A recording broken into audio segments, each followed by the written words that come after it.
Okay. So we want to start? We feel good? So, Cool. yeah. All right, I'll do my clapper. Okay. Hi, everybody. Thanks for joining us for our very first official episode of She Does the Podcast. I'm Gina Joyce. I am Laura Moose. And we are here with the amazing Brienne Moody of Brienne Moody Designs. Welcome. Thanks for joining us. Thanks for having me. You're the first one. Great. Yeah. I Are you excited or nervous? I'm excited. Yeah. We're learning as we go. Okay. Did you always see yourself as an entrepreneur, or did something shift for you after having children?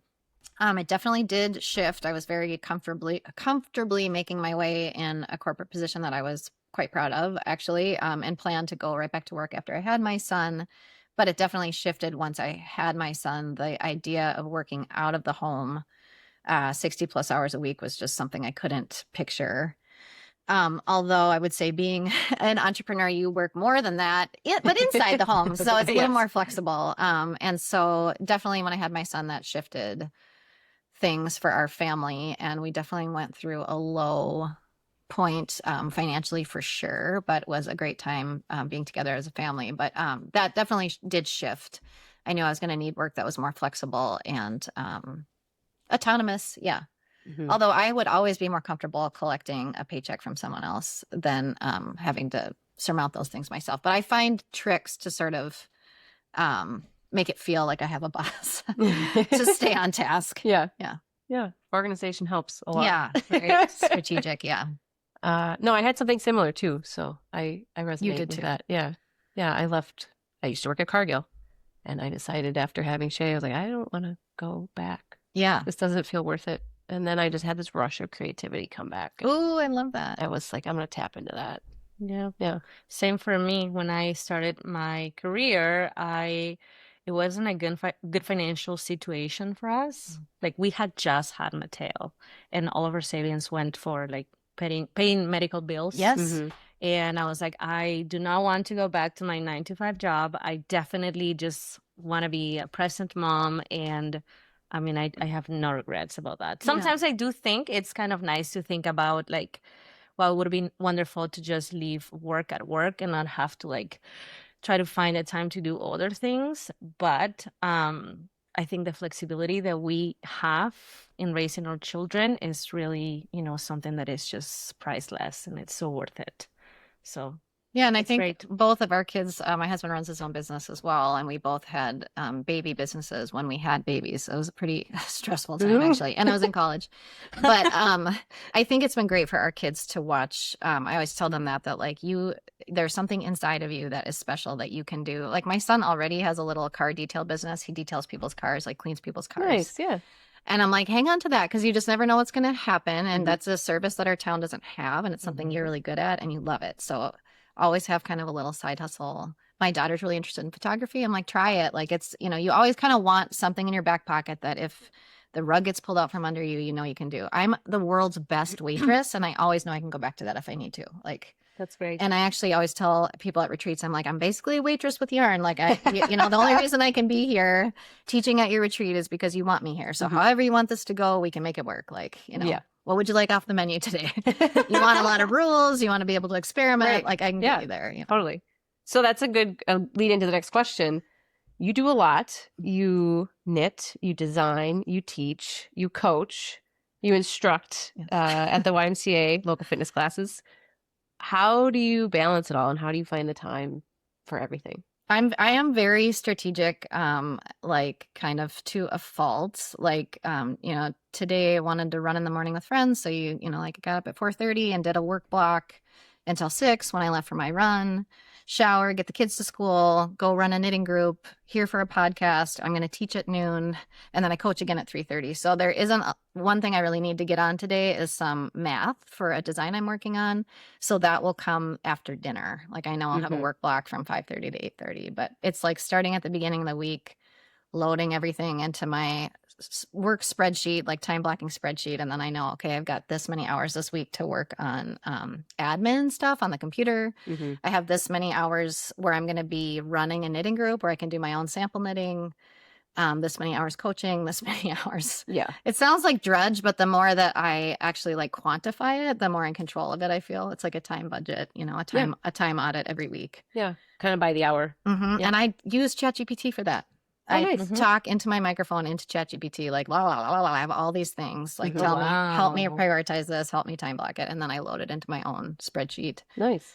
But it really calms me down. Like, okay, it's not Yeah. as bad as not as bad either. I mean, I love to do all those things. Mhm. I was gonna ask you that. So like you're doing a lot of things that are fun and important to you. Is Yeah. there a time of your day that you block to just do something for yourself, or are all of those things Like fill your cup. Yeah. Exactly. Generative. Yeah. And I think there are like kind of batching seasons. Like this spring season is always the most frenetic, I think, for all things, because I'm getting all my designs loaded up for September, October, November right now, like doing those Mhm. designs right now. And then the track adds an extra level, coaching track. And so I just know that. I know that like a busy season is coming. And so how can I kind of like lay in systems before that happens? And then also kind of prepare the family. Like we are going to eat, but it's not going to look like it never does. It never goes as planned. But like you guys are going to have to really like pitch in, and we're going to eat out twice a week, that kind of Yeah, thing. You know what I mean? Like you just plan for it. So it doesn't feel so crushing. Like I Mhm. failed. It's like, no, I didn't. We planned to eat out twice this week. And that's Mhm. great. You know, I guess. Yeah. And then I know come June and July, it'll be a little less frenetic, you know? Mhm. Yeah. I think that's something so interesting about this community in particular.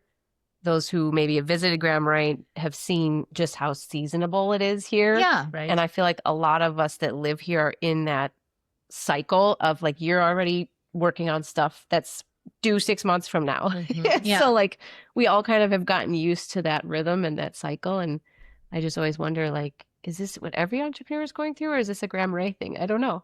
Oh, I guess I don't know. It would be interesting to like interview somebody from outside the area to hear what they are talking about. Yeah. But I guess it depends also on like what kind of career people have. You True. know? Yeah. So Yeah. yeah, cool. The nature of the business. Yeah. And I know it's limited. Like both my kids will be graduated in 3 years. My son graduates next year, Wow. and my daughter the year after that. And so then I know life's going to look different, you know? Mhm. And it already, once you have high school students, your day is more your own, but it's a matter of how much you want to be in their lives. And I want to be in their lives as much as possible. Yeah, Yeah. So absolutely. So when we did the interview for She Does the book, Mhm. you kind of like took us back to where it all started. But maybe some of these people that are now listening to the podcast have not gotten the book yet. Mhm. So can you tell us a little bit of how everything started? What did you start with? Did it shift into something else? Where do And- you find inspiration to do everything that you do? And the generational piece of it too. Oh, yeah. Because I think yeah. that's so unique Oh, yeah. for you and your family here. Yeah. So I started, the first business I ran on my own was running a dance studio. That's what I had done late in high school. And then in early adulthood, I was always teaching dance classes on the side. And then the teacher who lived here left. So I took over that business. Sterling Dance, it was called. Hmm. And I did that until I was really pregnant with my daughter, like through December. And then once they were born, I took a break from that. Although, no, I kept doing it, actually. I remember having them on my back while I was teaching. They're only 16 months apart, so I would have one on the front, one on the back. Oh my often. gosh.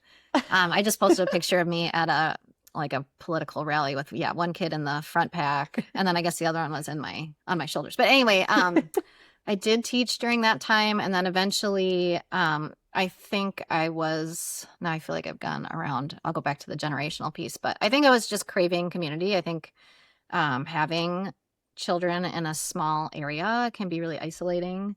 And for whatever reason, I didn't have, like, you guys seem to have like a vibrant community of people with kids the same age, but for some reason, I don't know why, I didn't really know anyone who had kids my age. And so anyway, I was looking for that mirroring and that resonance online. And that happened to be like sewing. I was already sewing clothes for my kids, really out of necessity, going to the recycling center and cutting up big garments and making clothes for my kids, and then knitting clothes for my kids. And then I found this community of other moms online that were doing same.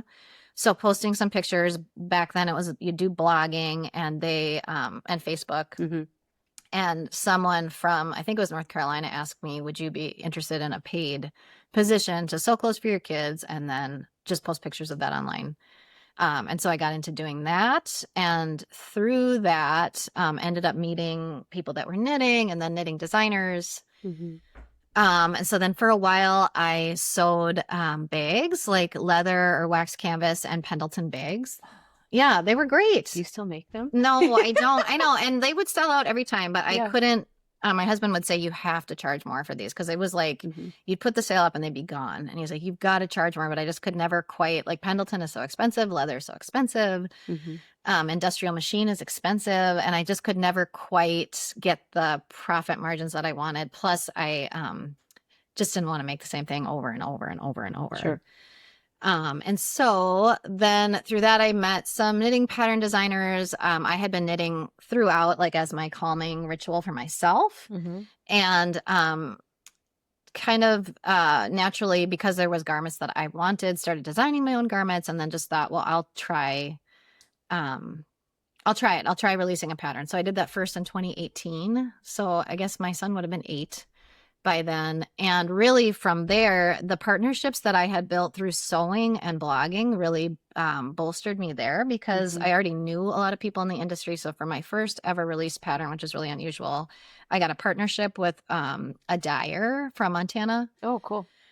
And so she found me a tech editor. She's like, if you're going to be writing your own patterns, you need to hire another, I think this is kind of a secret part of pattern writing. You need to hire a person to read through and fix the math. And then you need a team to test it. Mhm. And so she kind of helped me with that whole process and hooked me up with someone good. And she pushed out my pattern when it came out. So it really reached a lot of a broad audience. So I think that's what made me feel like, oh, I could do this, sell my intellectual property, these knitting patterns, Mhm. instead of hard products, which were beautiful, but Time consuming. yeah. And you're bent over the machine at 4:30 in the morning and like, yeah.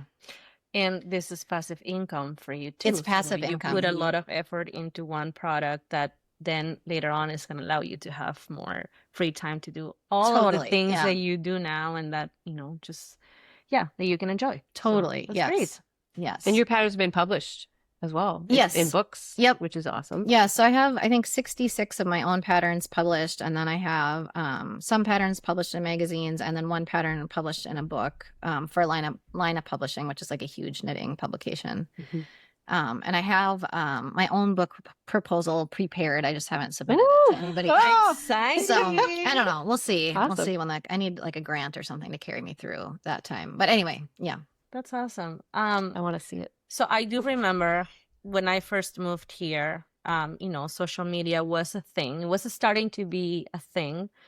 And I remember that you were one of the first ones in this community to have more than 10K followers. As a person who is on social media and who is constantly looking at how many followers accounts have or I have, I wonder, is it important?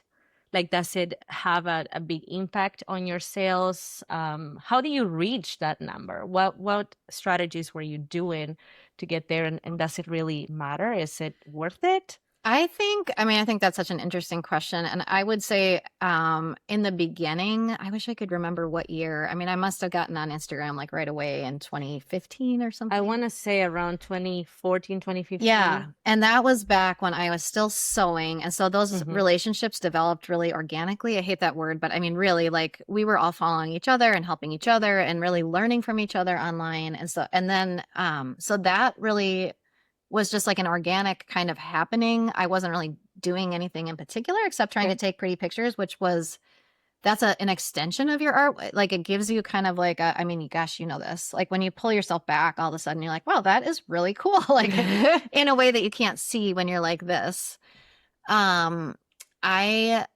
It does not necessarily translate to sales. I think that's a really interesting. People are like, oh, like you made it all the way. I'm like, no, like, regardless, like I think I have, 17,000 followers on Instagram now, and 17,000 people are definitely not buying knitting Exactly. patterns. I wish they were. And some of them are. I can't, I do count on that income or that, what would you even call it? Like a source of, what do you call it? Like a funnel or something? Yeah, it's like a marketing funnel. Yeah. So, I definitely count on it. I appreciate it, but it's, of course, becoming increasingly hard. And ironically, I think people are suspicious when you sell on Instagram, but I am not. I am strategic. I am an entrepreneur. Yes, I'm an artist, but I am trying to sell my art. And that is, Exactly. I get so tired of like pretending that's not what I'm doing or it's just a hobby. Like it's my job. Exactly. Yeah. And I am going to use Instagram to sell my art. That's why I'm there, Mhm. really, and to learn from other artists and to connect with people, of course. But it is a way of me selling my art. So Mhm. there's a little tension there, I think, between like, is it okay to sell or should you try to be real, whatever that means? And as like a proper Nordic Stoic woman, like I don't really want everyone to have all the access to my private life, you know? Yeah. It can be whatever you want to do with it. Yeah. Honestly, like there are a lot of people that just want to sell there, and there are other people that would care more about like the organic interactions and showing their lives and being themselves. But I guess it's really up to what you want to do, and whatever people think about it is just, it doesn't really matter, I don't think. And I think there is a lot more I can do with it. I think it's a fun tool. Instagram in particular. I am on TikTok, but I do use that as just like a connection for fun tool. I really don't promote things through there. And really Instagram is all I do. I have Same. Facebook, but I don't know how to open it. I know that my Instagram posts I'm not good go with there. Facebook either. I know that it's on Threads, but I don't know how to open that either.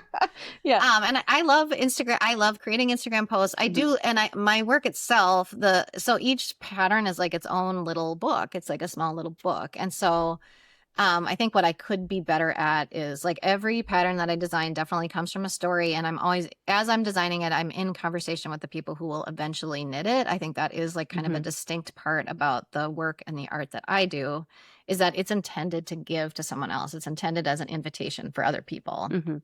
So that conversation starts right away when I start designing it. It's like, what is Gina gonna, Right. what will she get from this? What could she get out of this? Like, Yeah. and so I think the more I can share that, I mean, the pieces themselves are authentic. So I don't need to, we are authentic, you know what I mean? So I think the more that I can be vulnerable about sharing the actual story, the better. And I do really love like an Instagram live, or I like watching videos of other people talking, or yeah. So I'm not sure if that totally answers your questions. Yeah. How did I grow it? I think love it or hate it for most of us. Yeah. That's our main marketing tool. I mean, And yeah, I do remember, so that must have been right around like 2017. Cook County Higher Education asked if I would come and give a talk to like local lodge owners about how to leverage social media for your business. And that was really cute because a lot of them did not have Facebook or a cell phone. So their first question was like, do we have to have a cell phone? Do we have to have a Facebook account? And I was like, boy, I don't know. I mean, but I was like, yeah. And I think like, I do think like the people that do buy from me on Instagram, we actually do have like an authentic connection. I do end up meeting those people in person often, or It's great. testing for me, things like that. So I think it can still be that, even though it's changing and there's an algorithm. And I found it to be more of a connecting tool than like the newsletter or like an email. Yes. Like I'm more likely to connect with someone on Instagram than I would through email, even after sending a newsletter. So yeah, and I think redundancies for entrepreneurs are really smart. Actually, it's like get your newsletter going, get your Instagram going, and maybe pick one other thing, because different things are going to resonate with different groups of people. Not everybody wants to do, and so it's worth, redundancies are good. I think. I want to circle back to one of the points that is unique to you. 5, 6, 7 generations worth of your family in Cook County, Minnesota. Can you tell us more about that? Yeah. So I think not entrepreneurs necessarily. My grandpa was like a plow guy for the state. My mom's a teacher. My dad's a logger. Previous generations were fishermen. That was the industry here, was fishing and logging, and always tourism. That was always a piece. But that has been really interesting to see craft and fine art come to this place, because that's not what it was when I was growing up necessarily. There was that, but that was kind of fringe. Like there was an artist community that was vibrant and strong, but there was these other industries happening. Sure. Now it's kind of tilted. Yeah, and it's interesting now. I feel like the story of Cook County is being told by like artists and hospitality people, which isn't a bad thing, but I do feel like we're losing a little bit of some of the more like long-term local, Mm-hmm. there's a little tension there too. It's interesting. I mean, it's great. It's so good, right? We need like new people infusing this place, and like we need the story to be told the way that they're experiencing it. And that's always fun for me. Like I would say, I think almost all of my peers, like the people I'm closest to, are not originally from here. So it's great to hear how they experience this place. And thank goodness, my husband always says we got to mix up the gene pool because I have so many cousins here and stuff. Totally. So yeah, I think, but like getting up here when I was a kid, we'd go to Minneapolis maybe 3 times a year, and Duluth 6. It wasn't like it is now where you're like buzzing back and forth all the time. So I think a lot of the things that were made here were answering a question or a scarcity. So, I definitely started knitting because I wanted sweaters, and there was nowhere to really buy a sweater in town. And my grandpa definitely made all of his own. He knew how to, had a big sewing machine for repairing leather. And he had, I like to tell this story that he made his own ammunition, which is something I feel mixed about. But he carved walking sticks, and he could just, he could fix any vehicle, which definitely like my son and husband have taken those roles on. Yeah, but I think back then it was not like out of preciousness. It was out of necessity, and it was just you made. That was part of life. My mom sewed all her own clothes.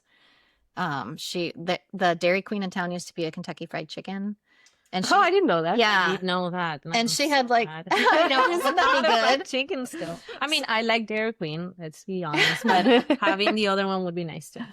She had like a red polyester one-piece uniform, she said, and she took in all the seams so it'd be tighter. Oh, cute. And So resourceful.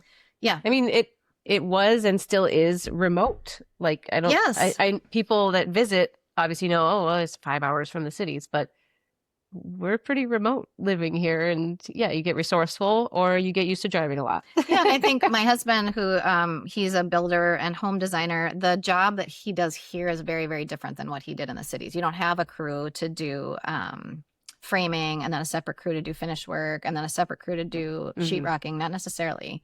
You wear all the hats. Yeah. One time he drove to St. Louis like in 2 days to pick up an air exchange unit because it was just never going to get on the truck. And we bought all kinds of equipment that normally you wouldn't really have because there's no one else to do it, So it's that kind of like scrappy nature, I think, that keeps it interesting, right? Yeah. Good Or you resilience. you don't have a marketing director. You are. Yeah. You know what I mean? You do everything. Yeah. You wear many hats here. Right. You don't have a play all the personal roles. assistant. Yeah. Right. Just learn, period. Yeah. You learn a lot along the way. Yeah. Another question I want to ask you, just for fun. What are 2 or 3 fun facts about you that maybe people don't know or hear as often? Let's see. Well, let's see. We already talked about like I love to run. What else? Yeah, I feel like we kind of covered it because I do. I think something that I'm really interested in is the intersection between like movement and like the regulating the nervous system through working with your hands. Like I think there's some connection there that I'm always kind of noodling around. Like how can I make these two kind of separate parts work? Something you don't know about me. I went to college in California for a while. I was going to stay out there in Santa Clara near San Jose. I love dogs. Yeah. I would often much rather be with dogs than with people. But that's pretty common. Yeah, I mean, I feel that. we noticed that when you walked into this cabin. We went right away to Rico, and we're like, yeah, she likes dogs. If you would not be an entrepreneur, if you would have not decided to take the leap of faith, is that how you say it? Leap of faith? Yeah. What would you be today? Like if you would have gone back to corporate, what would you be doing? I was project managing at the time, and I liked that. I liked the security of that. I liked the I do like structure. I think that's why I create my own. You and I are both type A. Oh my Yeah, I'm also a gosh. project manager. Yeah. by trade, so. Yes. So Yes, girl. I enjoyed that, and I like I'm really comfortable directing groups. Like that's why I like track. I'm like, all right, kids, let's go, let's get organized. So I think some work like that. I see it through your scheduling. Yeah. And I love teaching. I always, every time I start a new Northhouse class, I'm like, I'm pretty new to this. And I'm like, you are not. You've been teaching since you were 19. You're almost 45. So like, I've been teaching something, whether it be like dance or movement, strength training or, yes, knitting, that's something I've always wanted. And anyone watching, if you're ever in Cook County and you go to the YMCA and you want to take a class, Brienne does an amazing job teaching some of the You do. classes. Yeah. Yeah. I love your classes. I love doing I that. feel better after I leave. I Yeah. haven't taken one yet just because I've heard they're really good. So I'm like scared. Not hard. They're not hard. It's a range. But I do love that part of like interacting with people, is watching them become a little more autonomous, a little more confident, Mhm. and just kind of unload some of the junk that we all carry with us, like the judgment. That's my favorite part about teaching, is like Mhm. giving people permission to just like, oh, you can set that down. Mhm. Who cares? Like, hey, like that's my favorite thing to tell people, is like when we're balancing in a yoga class, is like, you know what? This is not your job. Like Mhm. if you suck at this, no problem. Yeah. Like we're going to hold it for 20 seconds, then you can leave it. You can leave it behind, Yep. and you practiced, and that's plenty. And Build same on in the it. knitting classes. Like Yeah. this is not your job. So let it go. Like just try to enjoy it a little bit. Try to enjoy what it feels like to be a beginner. Because I don't think as adults or Americans, period, that we are very comfortable not being good at something. It's vulnerable, right? Or being new to something. So I really like opening up that up. I also think there's like a lot of magic that happens when you're brand new to something. Maybe you guys like felt this when you learned to knit. Laura, did you learn to knit? No. So, Not yet. I have been told that I have to learn how to knit if I want to go to my friend's retreat next year. Because everybody is knitting. Like we get together and everybody's working on Mhm. something, and I'm the only one who's just like, oh no, me and another gal and I are just sitting around because we don't know how to do that. oh, yes. Yeah, but I'll learn. It's But on my- I'm on sure my you're learning list. new things all the Yeah. time. I mean, there is something kind of magical that tickles your brain when you're practicing a new skill, you know, Right? Mhm. Yeah. if you can let it happen and not grip so tightly, you know Right. what I mean? Another question that's top of mind for me. So to kind of bring it back to the book that we're about to launch, She Yeah. Does. What is something that you want viewers or readers of the book to know when they wake up at 2 a.m. and their mind is racing and they're thinking about, what they've learned from you or from the other women in the book? What's something that you want those women to take away from your message and the message of She Does? I think like everybody has a something, and I think we know what it is if we can clear away the noise or the nervousness. Like I think it's worth keeping a little furnace, whatever that is. Like it when you do something and you're like, oh, like I love that. Like I left myself for a minute there. Like I was just completely, which is what knitting is for me. It's just total flow. I could knit all day, every day, all night. I wake up thinking about it. I go to sleep thinking about it, Mhm. And I think everyone has that. And it's like when you get those little like messages, like listen, and just maybe again back to the strategic, maybe devote like 15 minutes a day to reading about it or trying it, or if it's painting, like why don't you pick yourself up a paint set next time and just like there is an audience for what you want to do. Like if you are passionate about it and you can figure out a way to be vulnerable enough to tell people about it, like Mhm. there's an audience for it. So Totally. that's what I would say. Like if you wake up at 2 a.m. because you've got something on your mind you feel you just got to do. I mean, what do you have to lose really? Mhm. Like live your life not doing what nothing is promised. Like we don't know. Mhm. I actually told my kids this when I was homeschooling them, like, because I think one of the questions we ask about our children is like, what do you want them to be? And I'm like, oh, like happy Yeah. and alive, Yeah. And so I homeschooled my kids for elementary because I really wanted them to be outside and read whatever books they wanted to do and nap when they needed it Mhm. and be sick when they needed it and use the bathroom when they needed it and eat when they were hungry, that Yeah. kind of when they were little in that tender age. And I think if we could protect a little bit more of that for ourselves, yeah, that's a really lot. But No, I love that. I think the world is served by like the more we can get in touch with who we really are, like what really moves us, like the better the world will be, really. Like if we're all being our most like real Mhm. selves, like What does your inner critic sounds like, and how do you quiet it? right now for me it has a lot to do with money. There's some like tension around that. You and I have talked about that a fair Mhm. amount. I think generally speaking it's really accepted not to pay women for all the invisible labor that we do in the home and Mhm. emotional labor we're doing for the family, and then the real labor of keeping a home going and all that stuff. And then when you translate that to art, to photography or textile, it can be really undervalued. And so my inner critic says, I guess, like, why are you doing this if it isn't making you a lot of money? Because independence is really important to me and supporting myself is really important to me. So, you know, as my kids kind of go towards leaving the house. So I'm always kind of wondering, yeah. And of course, like the imposter syndrome, like, who do you think you are to like publish patterns? Like, you couldn't possibly know everything there is to know about knitting. And it's like, no, I don't. And that's why teaching and coaching has actually been so cathartic for me personally, because I'll do this at practice. Like, hey, kids, tell me, is there 500 different ways that we could do hip mobility that you could find on the internet?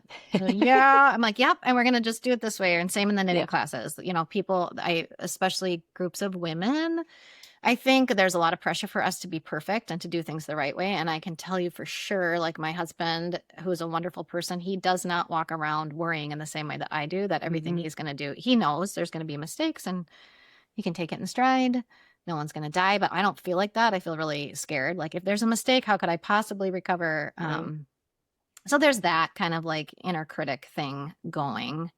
Like last week I published a pattern, and there's a metric on Ravelry, which is the pattern database that I use to sell my patterns, where it says like hot right now and top 20 patterns. And then so if you're on the hot right now list, there's like millions of patterns on Ravelry. So if you're in the top 20, that's great. Big deal. Because everyone's seeing it. And I was watching my pattern tick up, like, okay, I'm in top 18, 16, 14. Wow. And so what's happening is I'm getting sick to my stomach when I should feel great. No. But like, you're worried, like, is someone going to discover that I'm not the world's most expert ever to have lived, the best one that ever lived? It's like, oh my gosh, yes.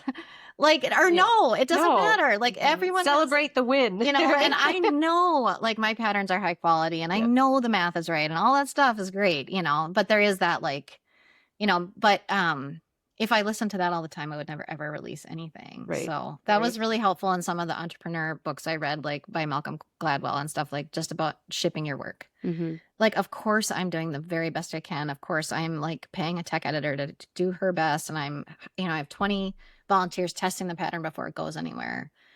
And that is the best I can do, you know, and I'll get better. Every time I do a new one, I'll get better, but I can't wait.